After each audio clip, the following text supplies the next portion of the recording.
Black Sabbath, Heaven and Hell. Okay. You knew that. I knew that. I knew that. Yeah, of course. That album? But I forgot. Did you? Yeah, for a second. I really was in surprise. I was in suspense for a second there. I love that album because of Ronnie and James Dio. I think his vocals is my favorite. Sing me a song, you're a sinner. My favorite record of Dio is probably, I mean, his vocals in every song from Die Young to Neon Nights. Wish You Well, one of the songs you love. I love that song. Such a great song. Dio's, that's his best stuff right there off of Heaven and Hell. Even more than Holy Diver. Holy Diver, to me, only had a few good songs on it, really. Yeah? Yeah, I didn't, Rainbow in the Dark and whatever else they had on it. It wasn't strong. You know what I'm saying? It wasn't. Not compared to Heaven and Hell. No, to me, Heaven and Hell is a great album. Yeah, I think every song on there is pretty much, I can listen to all the time. And believe it or not, even the follow-up after that, Mob Rules. Oh, great. It's so great. It is. There's some really strong songs in there. And heavy. And there's a couple ones that, I don't like too much. So I think, Heaven and Hell was a much better record. But there's some strong songs on Mob Rules. Definitely strong songs. Falling Off the Edge of the World. Mob Rules itself. Sign of the Southern Cross. Voodoo. There was a lot of good songs on that. But Heaven and Hell is my record. Just because of Ronnie James Dio. I think Black Sabbath as a band, I think they wrote better music than they did for Heaven and Hell, but I think Dio made that record for me. Well, they wrote different stuff because you had a whole different vocal attack and capability with Dio. Yep.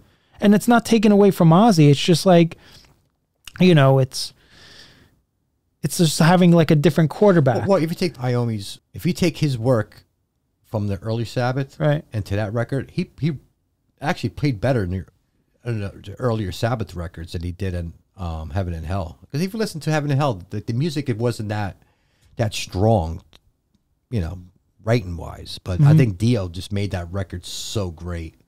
They didn't have to do that much because you had him carrying the songs with his voice. Right. You could tell they felt more open and free. Right. And it was weird. It's one of those rare times in music where everybody was better off for splitting up. Because Ozzy's solo stuff was great. Oh, of course it was. Ozzy's stuff was great. Yep. And Sabbath kept going. Of course. And it kicked ass. So Dio was the type of guy, if you just ride an E chord, he'll draw you in. It's like magic. Yeah. Just for one, just an E chord, just dum. That's all you need, and Dio will write you a fucking hit song or whatever song. I mean, he didn't write hit songs, but he wrote good songs. And I think it's still my favorite album. Still my favorite album today.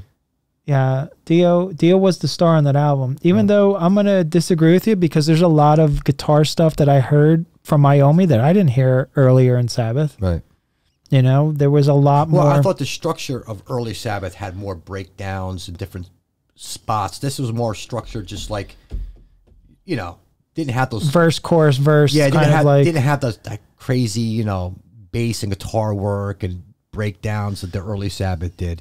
And that album missed that.